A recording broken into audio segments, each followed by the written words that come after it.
If you haven't watched my first Uncharted Retrospective video, I would recommend it. I'll be referencing it heavily throughout this one, and it covers my thoughts on the more basic and fundamental aspects of these games in greater detail, which, for the sake of brevity, I won't be repeating here.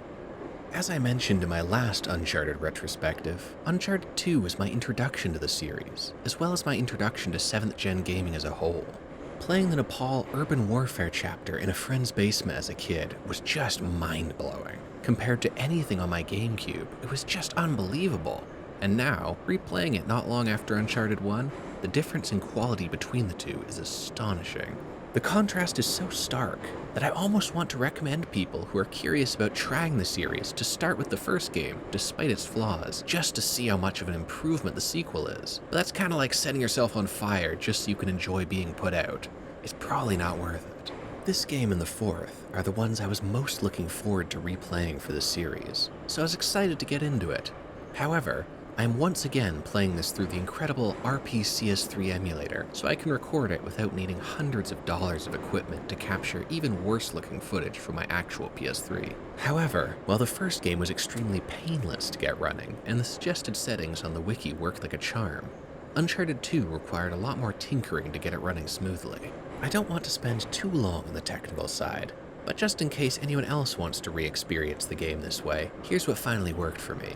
If you're getting these nasty noise artifacts in your shadows, try turning on Right Depth Buffer in the Advanced tab. And if you're getting these weird bands in your shadows, turn on the Disable SSAO patch in the Game Patches menu. Although this is caused by forcing the game to render at a resolution above the native 720p, so if you're not doing that, this shouldn't be an issue for you. Sadly, this will slightly degrade your image, as it fully disables ambient occlusion, but honestly, I barely noticed it, and the shadow banding could get pretty bad at points, so it's your call with whichever option bothers you the least. Other than that, here's the rest of my settings. You can pause if you care to replicate them yourself. Now with all that out of the way, let's get into the game itself. What do you do when you've released a massively successful, well-reviewed, and multi-award winning game with a brand new IP? Well, if you're Naughty Dog in 2009, you release a sequel that is better in literally every way, only 2 years later. Starting development only months after the release of Uncharted 1, they set out to make its successor. This time, instead of starting from scratch, they were able to reuse and update the in-house engine they built for Uncharted 1.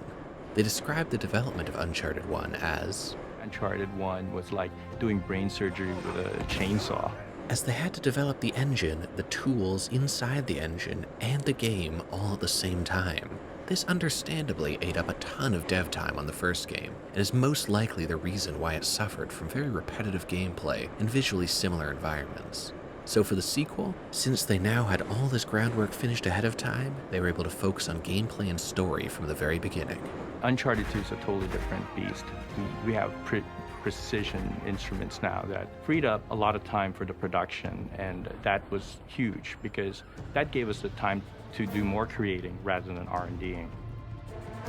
This newfound confidence can be seen right from the start, because after getting another historical quote to set the tone of the story, you're thrown directly into arguably one of the most iconic introductions to any game.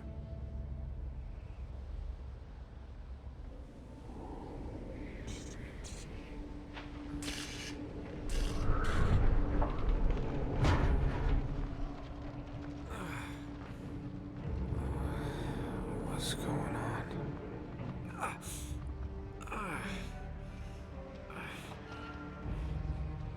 That's my blood. That's my blood. It's a lot of my blood. Oh, God.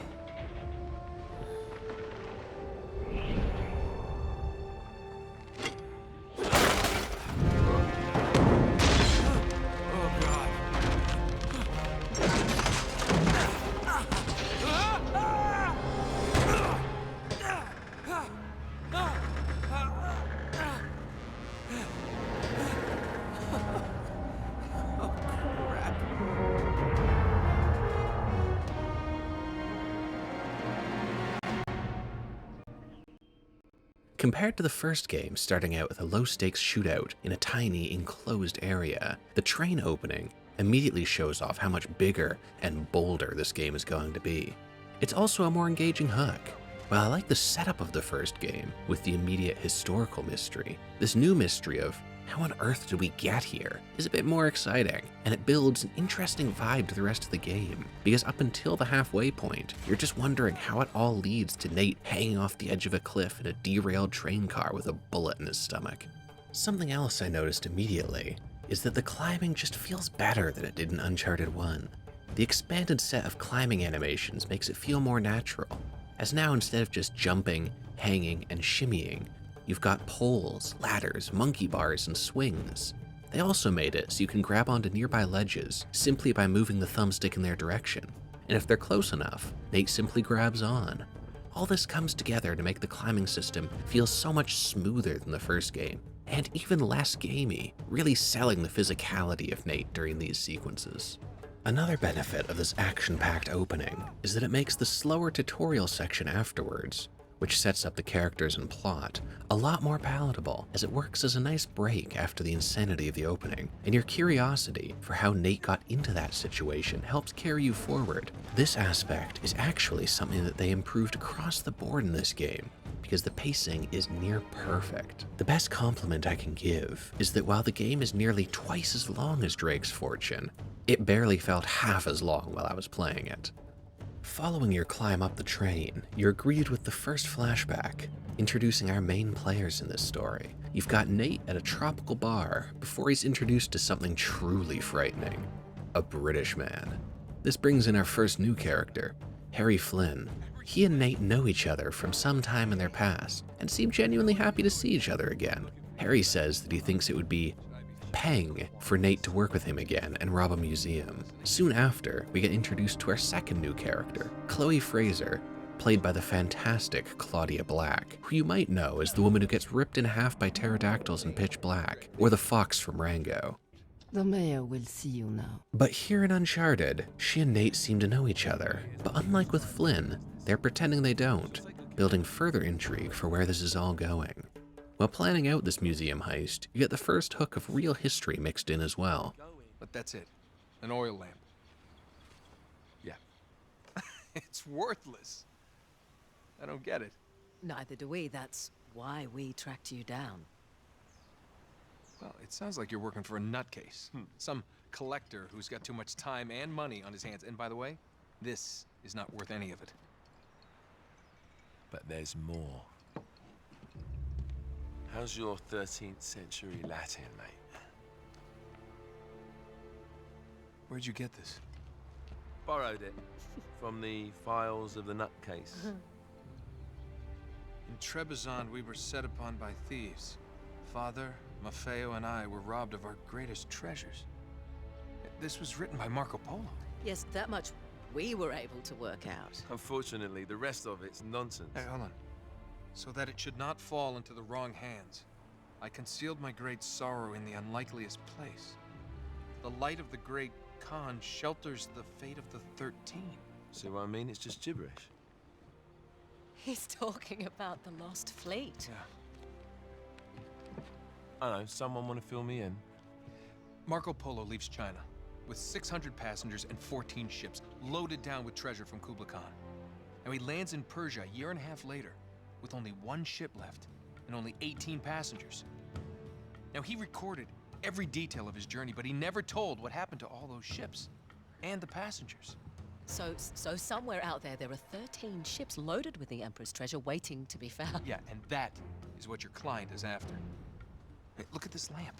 It's covered in Mongolian script. It must have been a gift from Kublai Khan. The light of the great Khan shelters the fate of the 13. Marco Polo hid something inside this lamp. Something that pinpoints the site of the lost fleet. So... Which is another aspect I am happy they carried over from the first game. This also ends with the first bit of comedy, another aspect that is greatly improved in the sequel. I mean, what could possibly go wrong?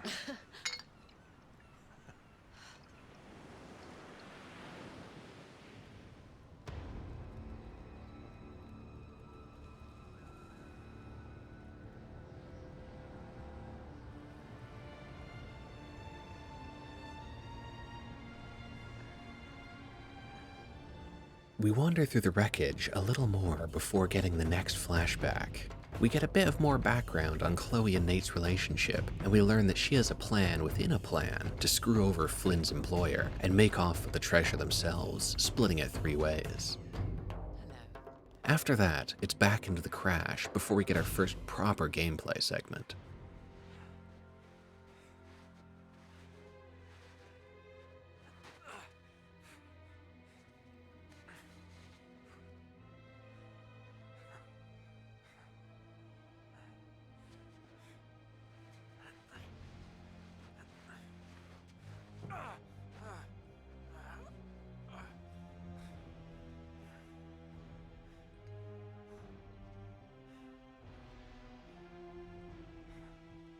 Flashing back now to the actual museum heist, Nate and Flynn have to work together, and this acts as your main tutorial. In this section, we're also introduced to the first really new mechanic for this game, stealth.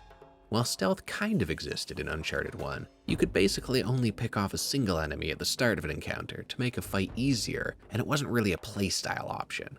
But here, you can get through some encounters entirely in stealth, and I think this is a great addition. In the story, Nate is supposed to be not only a treasure hunter, but a master thief as well, and being able to sneak through areas undetected adds to that feeling a lot more than simply blasting through every combat encounter like Rambo in the first game. We also get to see the improved storytelling, as throughout this whole section, we are getting 3-way banter between Nate and Flynn in person, and Chloe over the radio. I mentioned in my Uncharted 1 video that the most boring sections in that game were the ones where Nate was on his own, as his character is always the most fun when he gets other characters to chat and joke with. And the writers seem to realize this too, as there are barely any sections in Uncharted 2 where you don't have someone for Nate to talk to, and it really helps eliminate the feelings of repetition plaguing the original. It also helps that Flynn is actually a compelling and funny character. And from there, we're in. Yeah, in like Flynn, right? What? In like Flynn. I don't get it.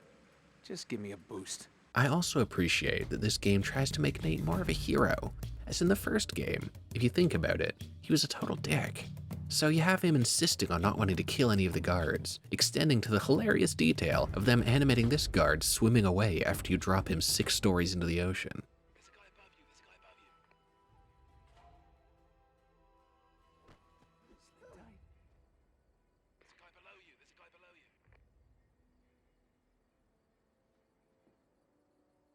So this means that halfway through this section, when Flynn pulls out pistols, they turn out to just be tranquilizer guns to knock the guards out. They're tranquilizer guns, totally non-lethal. Within 30 seconds of getting this first shooting tutorial, we also get a tutorial for shooting while climbing, and this was a very encouraging sign to me. My biggest complaint about the first game was how repetitive combat was, so this was the first sign that the sequel was going to shake things up.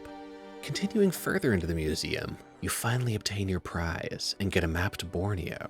However, right after obtaining this, Flynn decides that Nate is no longer dishy and is in fact minging, and says pip pip before performing his own version of the Battle of Corunna and leaving Nate behind to get arrested. This whole section is a microcosm of all the ways this sequel improves the Uncharted formula, as within a 10-minute segment, we get story told during gameplay, platforming, stealth, shooting, and melee combat, often switching between all of those seamlessly.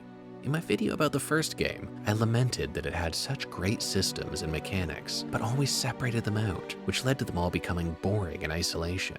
Naughty Dog seems to have noticed this as well, because throughout the whole second game, it does a great job mixing and matching its gameplay elements in a much more engaging manner. Starting right here in the tutorial, we cut ahead to Nate in jail before... Ah, what a shame. Sully! I really can't leave you alone for a minute. Oh man, am I glad to see you. How you doing, kid? I'm doing just great. So, had to grease a few palms. Did go through the rest of your money, and a good chunk of my own, but hey. Jesus, you stink. Yeah, not half as bad as that cigar. Hey, how'd you find me? Well, a friend of yours asked for my help. Hello, Nate. Oh, no. No. Now, wait a second. Sully, kick her out and shut the door. We're safer in here. Just wait a goddamn minute. Hear her out. Thank you, Victor. Hey, no offense, Sully, but you're not exactly the best judge of character, especially when it comes to women. Fair enough. All the same. Dear God. Oh, no, it's not that bad. Look, I have my own bucket. Last cell I was in, 8 of us had to share. Listen, Nate. You know something, I really appreciate you dropping by, but if you and Flynn hadn't screwed me over in the first Now, place, wait I a wouldn't have minute. been rotting in this shithole for the last Listen, 3 Nate. months. So excuse me if I'm not just, leaping into your arms. I had nothing to do with it. Right. I told you. He's not going to listen to me. Screw this. Nate, they found the ships. In Borneo. Yes. And the Chintamani stone? How do you know about that? Do you really think Flynn could have figured that out on his own? All right, good point. No, they haven't found it yet. What do you mean, they? Flynn and his client, Lazarovich. You know, the nutcase. They've been working together all along. All right, then.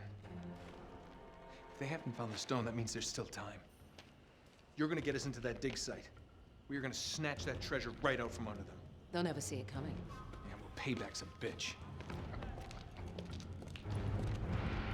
I appreciate that they bother to explain why Nate can't just use all the money he would have gotten from the treasure they found in the first game. And I like that we get Sully back, as even in this single scene, he has all the best jokes. This finally sets the whole plot in motion, with Nate, Chloe, and Sully in a race against Flynn and his mysterious employer to find Marco Polo's lost treasure. Are you in? Oh, hell yes. I was in before you were.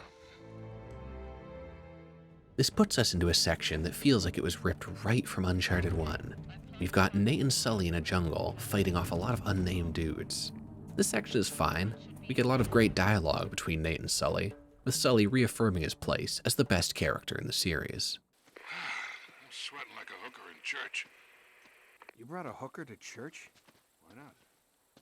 With this first extended combat section, the game made me notice the subtle but meaningful improvements that were made to the combat system as a whole. First off, the cover system is just way better. There are more cover transition animations from rolling and running, which eliminated all of those annoying times in the first game where you just wouldn't stick to cover in the way you wanted to. This time around, I think there's only a single time I can remember where the cover system didn't do what I wanted it to. Also, the hitboxes feel way better, as I legitimately didn't have a single time where I was taking damage while behind cover and it didn't feel fair. It would only happen if I let an enemy flank me, and that's a great change. These two factors combined removed basically all of the frustration from combat that I experienced in the first game. While there can certainly still be times where it feels like there isn't enough of a break between enemy fire to get your own damage in, the enemies are a lot less aggressive in this game, and the better cover controls means that the grenades are a lot less painful to deal with as well. So overall, the combat felt a lot more fluid and fun, rather than clunky and frustrating. The combat design is also a lot better, as there aren't any segments where the game just spawns enemies behind you anymore. And they found better ways to make combat interesting, with new enemy types, stealth, and better level design overall. This section is also where we get introduced to the main villain. Hold on a sec.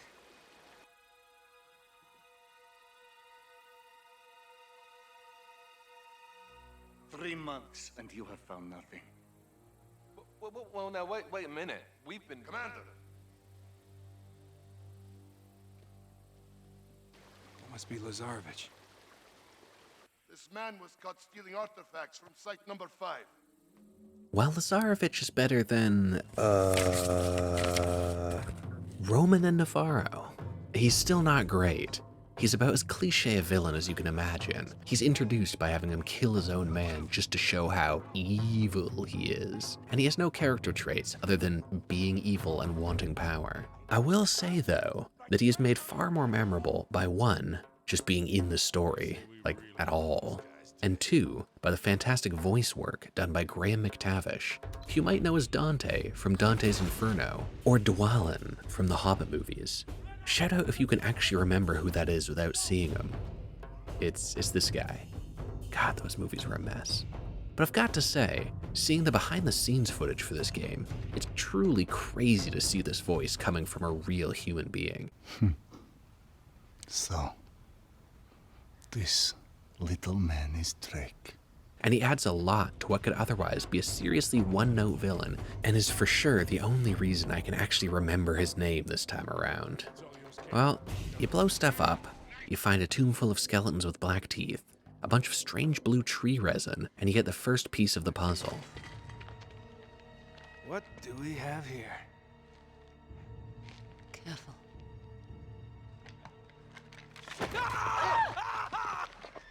Christ almighty. Just kidding. Nate, you're gonna give me a goddamn heart attack. A ritual dagger and the key to the real treasure, the mythical city of Shambhala. Wait, could this be what Marco Polo was talking about? Kid, I don't even know what the hell you're talking about. In his journal, he wrote that the worthy seeker would be given a golden passport to conquer obstacles on the journey to Shambhala. Oh, right. Nice work, kid. So what are we waiting for? Let's get out of here. All right. See ya. After that, we end up in Nepal, and this is where the game truly comes to life, in my opinion, combining all the new improvements together into what is the first truly iconic level in the game. It starts out with a moment so iconic, they basically just recreated it again for Uncharted 4, as an armored truck chases you down a narrow alleyway while you shoot behind you. While it's dumb and over the top, it's also wildly entertaining. And that's another change, the tone. The one reason I still think the first game has something to it, despite its flaws, is that it has a totally unique tone compared to the rest of the series. And until the big twist at the end, it's both darker and the most grounded entry in the series. And that makes it still feel unique.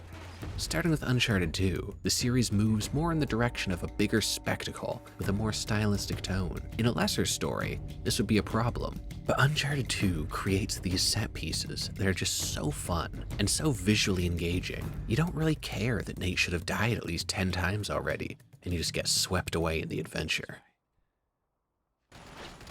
You move further into the city, reunite with Chloe, and get into some combat. So let's look at a few more ways they improved the combat.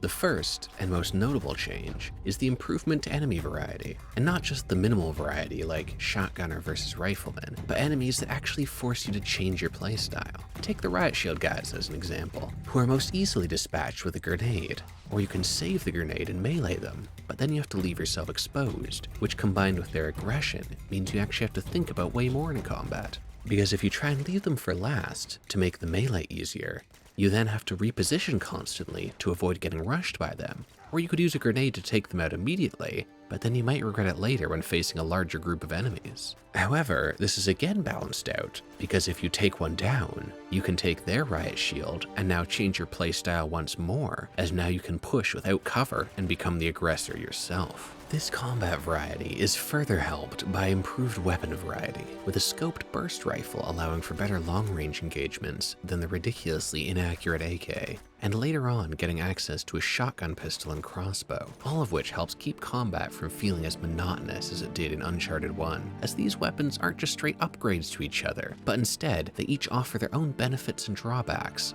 leading to more decision-making in combat and when choosing what guns to take with you between combat. There are also more encounters with specialty power weapons like a grenade launcher, sniper rifle, or minigun that further help break up the standard combat encounters. It's the small but meaningful changes like this that keep the combat sections of this game from ever dragging in the ways they did in the original. The combat variety is also really helped out by the far better level design.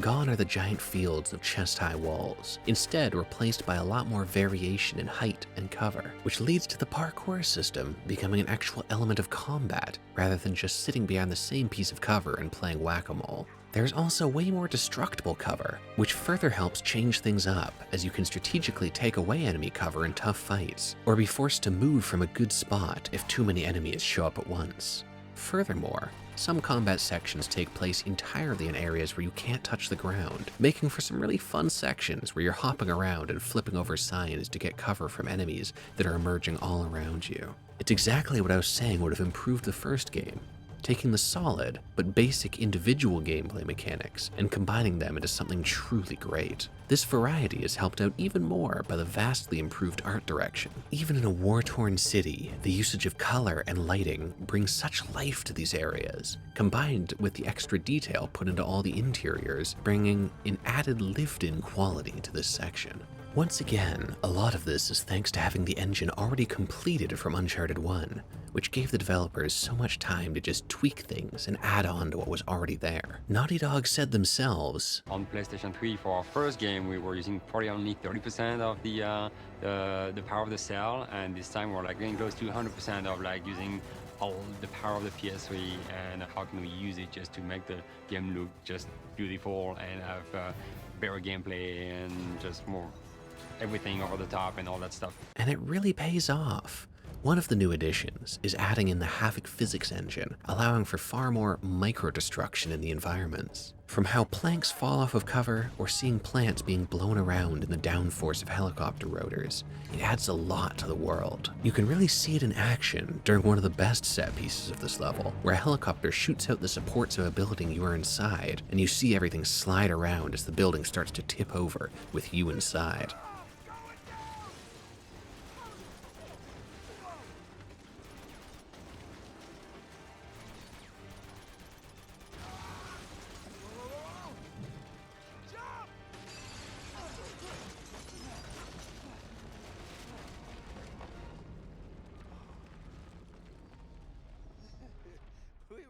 We were almost in that. You can also see this newfound time for detail and refinement in the sheer variety of locations in this game. You spend 90% of the first game in a generic stone ruin in the jungle, whereas in the sequel, we travel from jungles to cities to temples to snowy mountaintops. It adds such a sense of adventure. You really get that globe-trotting feel of an Indiana Jones movie, seeing the beauty of these foreign countries and cultures. Also, I've gotta say, Eastern Asia is an awesome setting for an adventure game like this, as it's such a beautiful country with so much interesting folklore and history for them to draw on in the story. This game does such a good job of representing the beauty of this area of the world that it really does make me want to visit Nepal someday. Reaching the top of the hotel, we get maybe the best joke in the whole series. Hey, check it out. Marco. Really? Come on. No. Marco. Polo.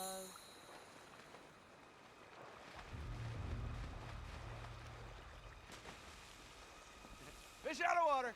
You are so unprofessional. It really cracks me up that you get an achievement for both getting the joke and getting the reply. Afterwards, Nate and Chloe locate their next clue by identifying the right temple and travel down a zip line before getting attacked by the chopper once more. We get our first boss fight, and while still not great, it is better than the boss in the first game. And although it's pretty boring from a gameplay perspective, it is at least visually entertaining. After we shoot the chopper down, we head back onto the streets before running into a familiar face. Whoa, hey, don't shoot. Hey! Nate? What the hell are you doing here? Jeff, don't! Wait, you know this guy? Yeah. This is Drake. Oh. Sorry. So, what's your angle on all this misery? You gonna plunder a few temples, loot the museum? It's nice to see you two. Suppose you're here for some noble crusade, right? Actually, we're trailing a fugitive war criminal. Zoran Lazarevic, have you heard of him? Isn't that NATO's job? Well, they think that he's dead. Killed in some bombing raid. Oh, and you're here to prove otherwise. You know what? This guy's a real monster, Nate. We're talking torture, mutilation, mass executions. See, now he's plotting something new. But why out here? Why tear apart the city, you know? It just doesn't make any sense. Oh. What? No. Tell me you don't have anything to do with this. That's ridiculous. There you are, Nate. I think I lost them. Oh, whoa. It's all right, Chloe. They're journalists. Oh. Well, we need to keep moving if we want to stay one step ahead of Lazarevic, so... Oh, man, Nate. Hey, wait. Now, don't jump to conclusions, Elena. I'm sorry, am I sensing some history here? Oh, Elena Fisher. Last year's model. That's cute. Oh. Yeah. No. Glad you find this so funny. Well, it's just I never figured you for the white bread picket fence type. She's a lot tougher than she looks, thank you. Oh. Oh, what? She broke your heart. Oh, please. She did, Hey, you know what? she? Maybe I broke hers. Oh, yes, Casanova. We need to get moving. Wait. They're coming with us. After that cutscene, I think now is a good time to talk about another one of the game's best aspects, the presentation. Once again, they are utilizing full motion capture for the cutscenes. And once again, they are recording their lines on set, rather than overdubbing them later in the booth. However, what is new this time is the amount of freedom the actors were given in these scenes. This opportunity is also created from the team's comfort with their new style of game, and the new production pipeline meant that the motion capture sessions were far less structured than in Uncharted 1. All of the voice actors were allowed a lot more space to improvise and riff off each other's lines. He's jumping in and, you know, here's scooch over and just being allowed to say those Yeah, things. she said scooch over, right? Scooch Yeah. over, and I went, scooch? Like, who says scooch? And then it's like back in the action, and it's Yeah. just being allowed to do that and not have like 12 writers be like, but no, really. This was no accident, but rather it was achieved through a combination of the main cast having already worked together and casting the new characters based on how well they could work with the existing cast. The best, read you're going to get is somebody who's listening is really going to give you the thing, give you back something that's real. Yeah. So it's not just off the page. And you were one of the few people who actually did that. Do you remember? I mean, he actually played, and it was just. That was the plan. So you yeah. see what happens when you. Because we would do the first one as written, and then kind of just go off, and you were like one of the only people who kind of would laugh and go with it. And Claudia was the same way too. Yeah, I dropped my pages, I This think. has to do with the fact that acting and acting for mocaps or acting anywhere really has to do more than with reading off the page, and it has to do with that ephemeral word called chemistry. And we were looking for people who had chemistry. The two of them had the two of you. Everybody in this room had something that popped off the screen with the other actor, and that's a lot of what the game was about, and why I think that we're getting some real interesting performances that are happening. As a result, they were able to get that ephemeral chemistry that Gordon mentions in spades. One of the main advantages of this is that the game is funny. Genuinely funny. It had me laughing out loud at multiple points. In Uncharted 1, the humor could feel forced or stilted at times, like they were just reading off a script. But this time, it flows with the effortlessness of the genuine comedy that comes from a group of friends just hanging out and trying to make each other laugh. You overlooked one little detail, didn't you, partner? What? Face it, genius, you've been played. Oh, really? Makes you feel any better? My relationship with Flynn is strictly professional. Really? Mostly professional. Oh.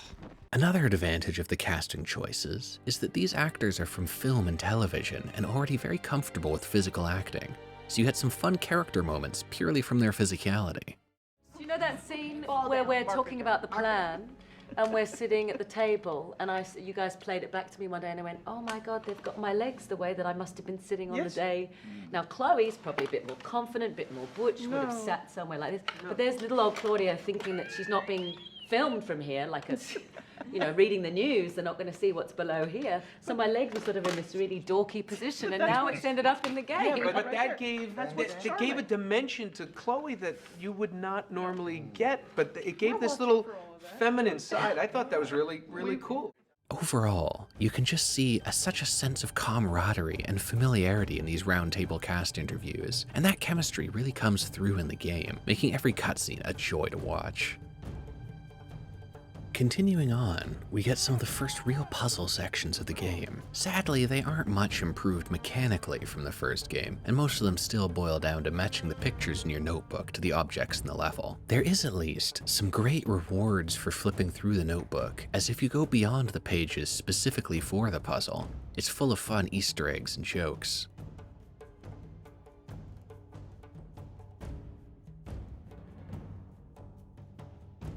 Later on in the game, at least a few of them aren't as direct as the first game, and require you to actually think a little bit before you know what to do.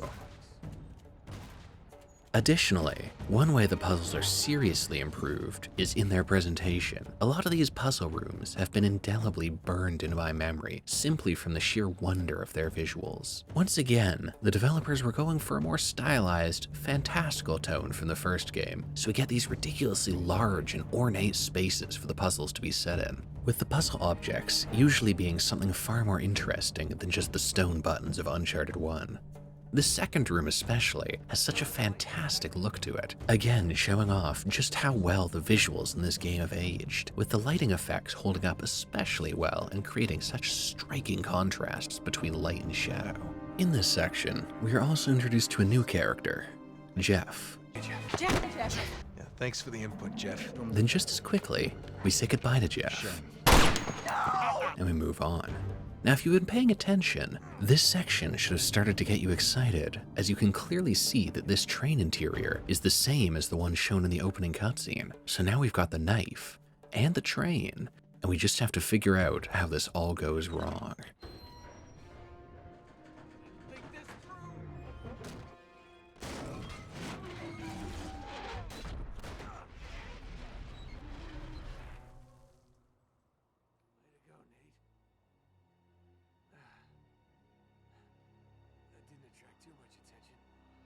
After a shootout in this courtyard, we hop on Elena's Jeep and we move into what is easily the most iconic section in maybe the entire series, locomotion.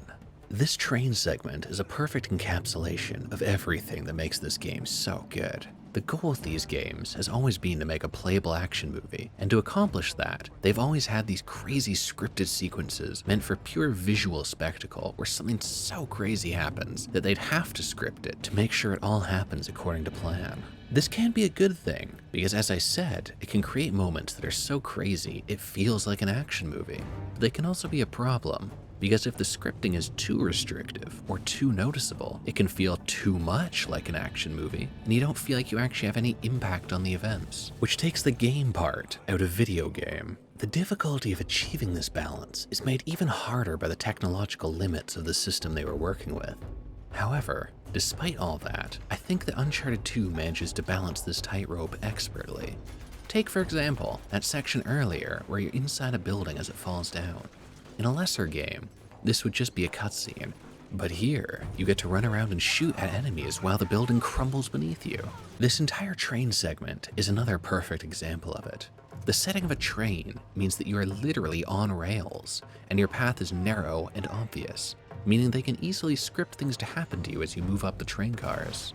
And they can either predict where you'll be, or force you into specific spots within the limited space a train provides. Also, the segmented nature of the train cars means that they have easy excuses to have all these little self-contained moments as you move up the cars, letting every car be its own little challenge. But the amount of freedom you still get on these train cars, and the sections of unscripted combat in between these moments, never breaks the illusion that it's actually you causing all of this action to occur. Furthermore, the train itself is so well realized with the way it travels between all of these different biomes, seamlessly selling the excitement and danger of speed with the feeling of adventure you get traveling through all this exotic scenery, that you never think about how cramped these environments actually are. This is important, because when you don't think about them as the actual playable area, which is tiny, you get caught up in the beauty of speeding through these jungles and mountains, or the thrill of dodging obstacles while hanging onto the outside. You also get maybe the best variety of gameplay in the whole game throughout this section, as you seamlessly transition from platforming to shooting to puzzle solving to scripted set pieces, all at such a breakneck pace that you can't help but get hyped when you're shooting down a helicopter at the turret of an armored car while speeding through the Himalayas. And all this is brought to the next level by the tension of knowing that this will end up with Nathan getting shot and the train derailing, making you tense up at every explosion and new enemy encounter, wondering if this is going to be the one that brings it all crashing down. Here goes nothing.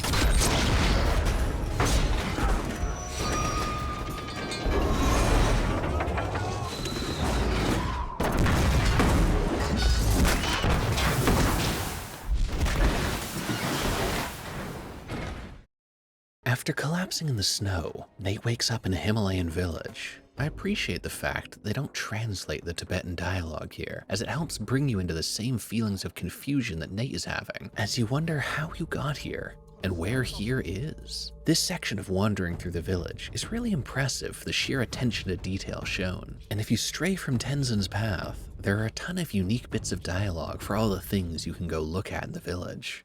Let's see if we can get our bearings. Excuse me, gentlemen. Yeah, I Hi, can't tell some you have a cell phone? by any chance? Hey, Moo. Suppose you speak English, do you? Turns out Elena followed us here, and she introduces us to a German man named Schaefer, who has been living here ever since his expedition was lost in these mountains. And he tells you that the Chintamani stone is not just monetarily valuable, but holds some mythical power. And that is what Lazarevich is truly searching for. I find it funny how Nate responds to this. This is crazy. As in the last game, you are literally fighting ghouls created by a cursed mummy in a Nazi research base. But now, somehow the idea of a stone offering power is too much for him. But then again, if you've seen something like that, maybe you'd think the chances of there being more than one magical artifact in the world would be like lightning striking twice. Either way, he sends Nate off with Tenzin to find the remains of Schaefer's exposition. Schaefer's exposition, I mean it is that too. Schaefer's expedition, saying it will reveal all. I really enjoy the way this next section is presented, as the combination of not knowing what Tenzin is saying, together with the ominous nature of these caves, starts to bring back some of that dread from the latter half of the first game, as you're now chasing something that is apparently supernatural, and heading into the mountains with a guide who doesn't speak English in search of a dead expedition party. What follows is the longest platforming section in the game, and while some people think this part drags, for me I think it's just right. After the madness of the train segment, I enjoyed having a more relaxed section of just dialogue, puzzles, and platforming. And even though Tenzin can't talk with Nate, the writers let Nate talk to himself, or just talk at Tenzin, even while knowing he won't respond, which gives us another one of the best jokes in the game. Yeah, good luck, pal. I mean, that's almost impossible to... Oh, you did it. Nice. Furthermore, the section has some truly incredible environment design, with this frozen temple full of clockwork machinery that is just a wonder to behold. There is also a building sense of dread as you keep seeing wolves watching you from a distance before finding one that's been brutally mauled. Holy shit. What did this? What did this? This section also includes one of the best jump scares in a non-horror game I've ever seen. It really got me as a kid playing through this the first time. After finding more of the remains of Schaefer's expedition, who all mysteriously have bullet holes in their heads, you encounter the creature you saw a glimpse of earlier. I like that this game also includes supernatural elements, and that it keeps them hidden right up until the end, just like the first one. However, I think that their first full introduction being in an empty, brightly lit room isn't quite as impactful as the introduction of the ghouls in the first game. After chasing the Yeti off, and doing a lot more platforming and puzzle solving, you finally find the final remains of Schaefer's expedition. This must be them. Schaefer's expedition. Oh.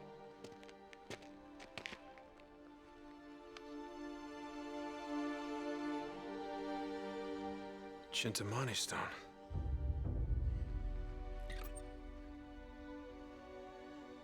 Huh. More resin.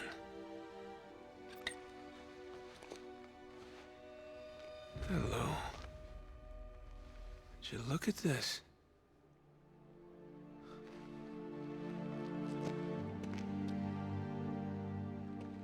These men were all shot.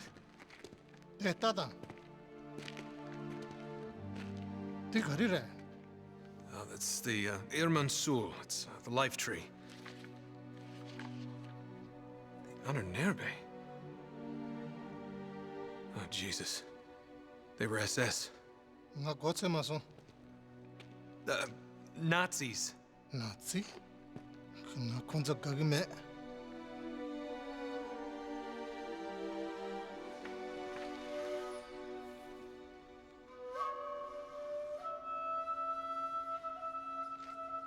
What would a man become?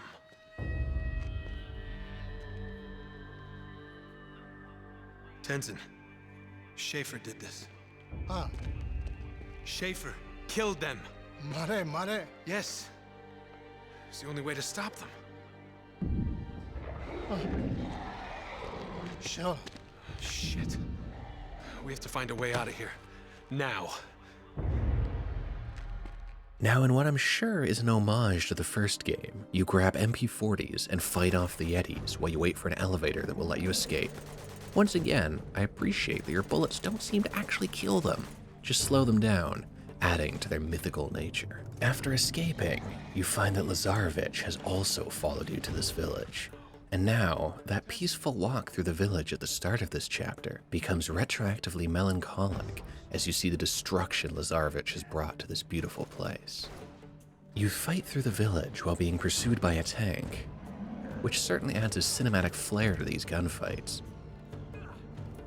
before escaping in a truck to follow Lazarevich's convoy deeper into the mountains. This is the second iteration of the convoy section that appears in all of the Uncharted games, and this one perfectly demonstrates the improvements made in Game 2 compared to the original. In the first one, this was just a turret section, but now you're free to run, jump, and fistfight your way through the convoy as each car explodes behind you. It's this extra level of interactivity they added that is honestly still impressive today, and which makes these set pieces so exciting. In lesser action games, the scripted set pieces will be visually exciting, but the lack of interactivity will become very obvious on a replay and will take the excitement away, as once you know what's coming, you're just watching a video play out. By making the player an actual part of these action set pieces, Uncharted 2 delivers repeatable excitement and enjoyment because of how well it makes you really feel like the action hero the story says you are. Because without your actions, none of this would actually progress. At the end of this convoy, we arrive at the monasteries, and if the Ice Temple was the longest section of pure platforming, this is the longest section of pure combat. However, unlike the first game, this isn't necessarily a bad thing, because learning from the failings of the first game, the combat here has a lot of variety and interest that keeps it from ever getting as boring as it did in the first game. With the larger variety of enemies we discussed earlier, like armored adversaries who will slowly push towards you, snipers you have to break line of sight with, and more riot shields and turret emplacements, the combat never gets too samey. On top of that, you get this cool vertical layout to most of the arenas, leading to a more natural mix of platforming and combat that keeps the gunfights from becoming the whack-a-mole style of cover shooting that can get boring. You are also given interesting combat challenges, like defending a bridge that enemies keep pushing, or taking on 2 mini-boss type enemies with miniguns. It is really impressive to me how Naughty Dog was able to create so much variety and fun in the combat of the second game, while basically all the mechanics stayed the exact same.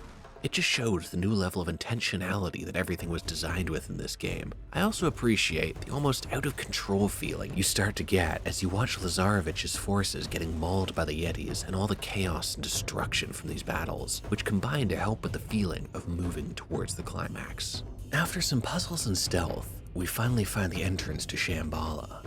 And unfortunately for us, Lazarevich finds it too. I like that we avoid the trope of the villain not killing the heroes for some stupid convoluted reason. And instead, the story has shown how much Flynn sucks at this, and how Lazarevich is getting really tired of it. And so it actually makes sense that he'd keep Nate alive to use him as a guide. We also get some time to do some platforming with Flynn, and it shows why he is a much better villain than the other evil British guy from the first game, because he actually has a personality. The banter between Nate and him is genuinely entertaining. And once again, a good example of Naughty Dog combining their strengths in storytelling and gameplay to make both more entertaining. After solving the big puzzle, we get attacked by more Yetis, and after holding them off for a while, Lazarevich shows up and uses his shotgun, imbued with the power of evil, to one-shot all 3 Yetis, despite only having 2 barrels. Truly, what can't this man do? But we also get the second twist, which is actually a more interesting one, that these are not Yetis, but big blue dudes in costumes, which only raises more questions about what is actually going on here and how Lazarevich seems to already know about this. After defeating the Yetis, the doorway to Shambhala is finally opened, and I gotta say, it does not disappoint. Once again, the art team is on point, creating a city of myth that is truly as wondrous as you would hope, with bright, warm colors making a perfect contrast against the muted tones of the snow and caves that have preceded it. And once again, Lazarevich isn't stupid. He's setting up to execute Nate and Elena now that their usefulness is over. But it's the residents of Shambhala that interrupt and give our heroes the chance to escape, running off into the danger and mystery of Shambhala. The entire Shambhala section is pretty cool, though I do think that the Shambhala Guardians are too tanky, which makes the fights with them kinda boring. But their crossbow weapon is awesome and super fun to use. They do sell their danger and superhuman status well, as they'll take you down so fast if you're out of cover, and seeing them fighting with Lazarevich's men creates some interesting three-way shootouts. There is also some puzzle solving with the tree resin, which I was less of a fan of. There was one puzzle where I couldn't tell if it was bugged due to the emulator or just really unintuitive, but it felt like I had to break the game to complete it, as for some reason, some of the resin was just impervious to bullets, and it really brought down the pacing of what's supposed to be an action-packed finale. The sliding platform set piece is really cool though, I can't lie. Chasing Lazarevich to the center of the city, we finally get our answer to the mystery of the tree resin, the Chintamani stone, and the black teeth. The Chintamani stone isn't a jewel, it's a giant ball of tree resin, and this resin is the true secret of the power held in Shambhala, the Tree of Life. I like the design of the tree as well, because it is just a tree, but there's also something otherworldly and almost menacing about it. This tree's sap provides immortality and strength to whoever consumes it, hence the black teeth and why the Nazis were after it too.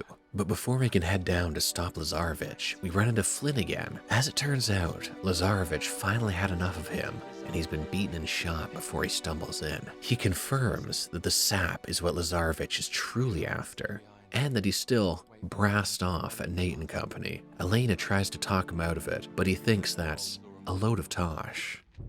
Parting gift from Lazarevich. Pity he took the pin.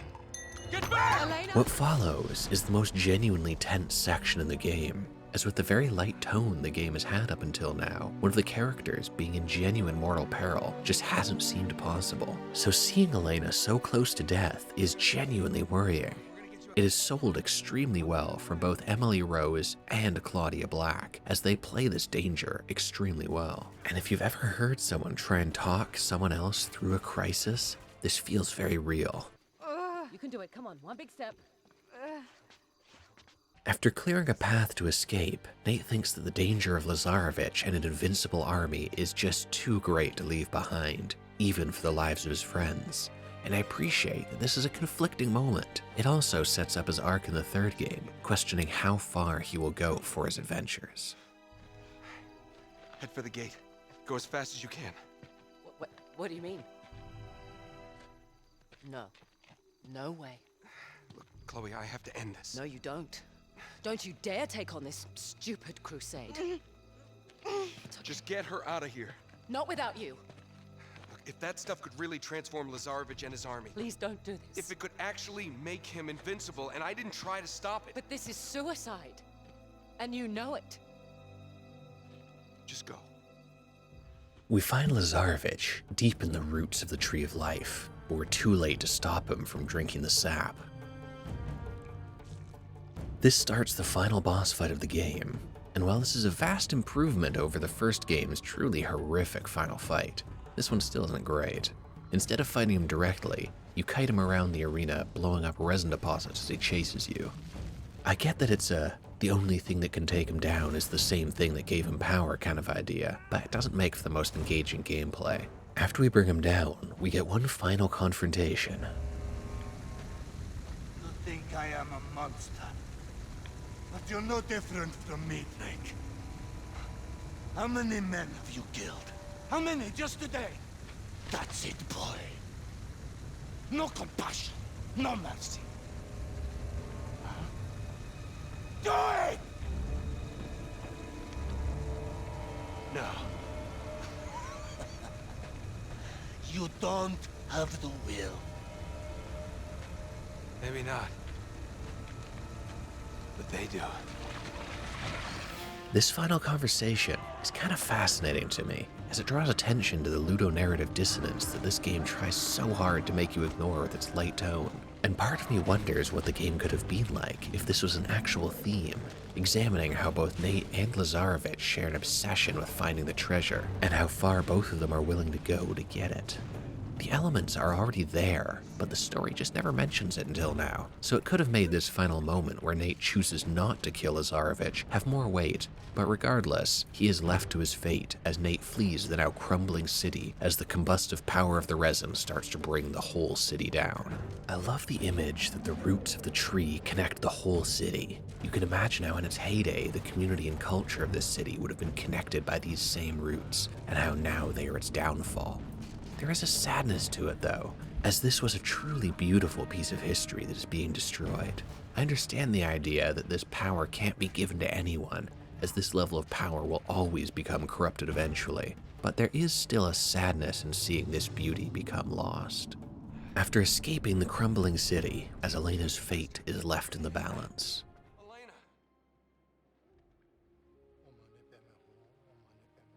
Upon picking things up again, we had a truly fantastic ending to this story. Tujiche. So, it's been a long, strange trip, hasn't it? Yes, it has. You know, you should play the hero more often. Suits you. Nah. Tell me something, Nate. What? Do you love her? Chloe, I'm sorry. No, it's fine. Really, it's all right. Just do yourself a favor, cowboy. Tell her. Chloe. No. My turn to walk away. But admit it, you're gonna miss this ass. Well, look who's not supposed to be out of bed. Yeah, he's a lousy patient. Stubborn as all hell. I'm not stubborn, I'm just restless. So, no giant sapphire. Once again, no. And you're sure of that? Yes. Just a metaphor, I'm afraid. Metaphor ain't gonna pay your bills, kid. Well, something else will come along. Just gotta have faith. Yeah. That and a quarter will get you 25 cents. Which way'd Chloe go? See you later. Oh, no. You're a dirty old man, Sullivan. Uh-huh.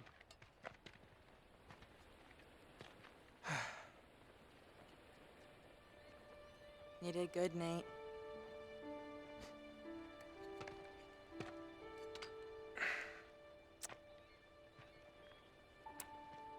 I think he'd approve. Yeah? Mm-hmm. So where do we go from here, huh? I don't know.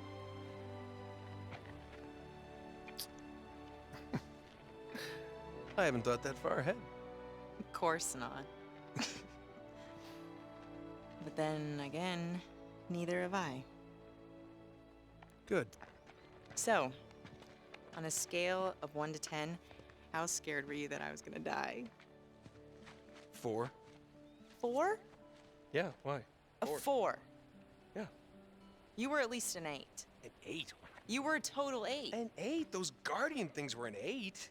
Are you kidding me? Yeah, those were terrifying. What's a 10? Clowns? Clowns over my death? I hate clowns. I hate clowns. Oh my word. You thought I was dead. No. No, you thought I was gone. No, Yes, no. you did. No, I I saw had you you all shed along. tears. You shed a bunch of them. Tears? Mhm. It was raining. No, it was not. You were unconscious and it was It raining. was totally sunny out and you were bawling. It wasn't sunny. You were unconscious. Whatever. I kept your tears in a jar. I have proof. I'll give you 5. How's that?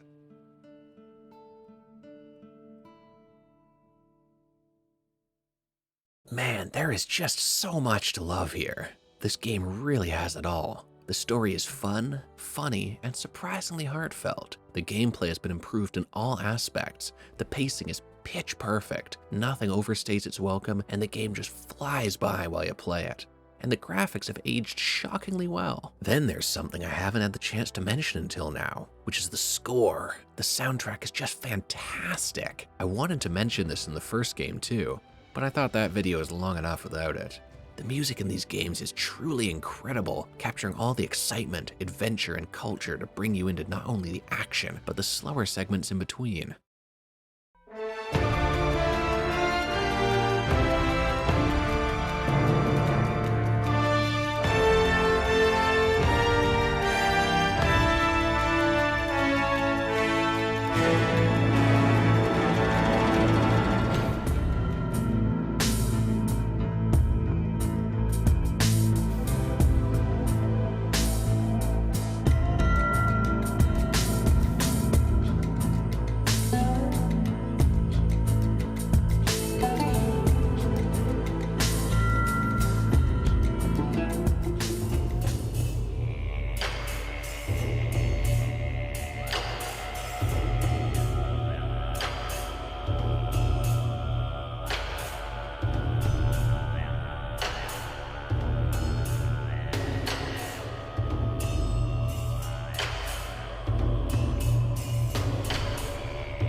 I also believe that Nate's theme is just as iconic as the Indiana Jones theme, echoing the same feeling, but with its own identity, bringing the triumphant glory with the horns, but underpinning the feeling of excitement with a sense of danger from the fast drumbeat layered underneath.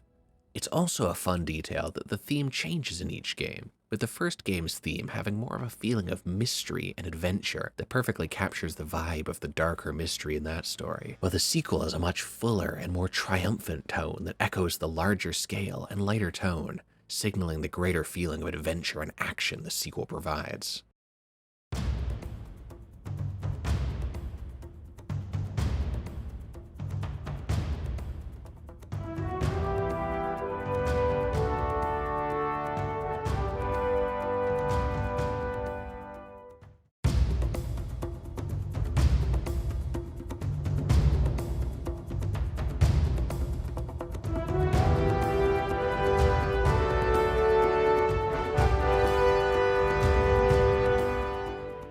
I cannot boot up any of these games without getting immediately excited when I hear that theme kick in on the main menu. And anytime I hear it in the wild, it immediately brings back so many fond memories of playing these games as a kid. I struggle to think of any theme from any other game that sticks in my head as clearly as this one does. Now, looking back over the game as a whole, I don't think you can say it's one of the best games ever made anymore. Though at the time, and for many years after it released, I really think you could have. But unfortunately, it hasn't aged as perfectly as I would have hoped. While I believe it can still be easily enjoyed by anyone, games have just evolved as a medium, and the lackluster roster of weapons, tinny sound effects, and relatively simple set of mechanics do date it somewhat. None of which is helped by the technology of the time limiting the frame rate and very compressed cutscenes. With that said, I think this game will always be fun, and it falls into the rare category of perfect sequels. I like to think of it as an 80s action movie. Compared to what movies are like now, it's clearly dated in many aspects, but there is still a style and dedication to pure entertainment you don't see as often these days. Despite how dated other aspects may become, Uncharted 2 will always resonate as just such a purely joyful game, seeking nothing more than to make you smile, laugh, and be awed by its spectacle, and I really think there is still value in that.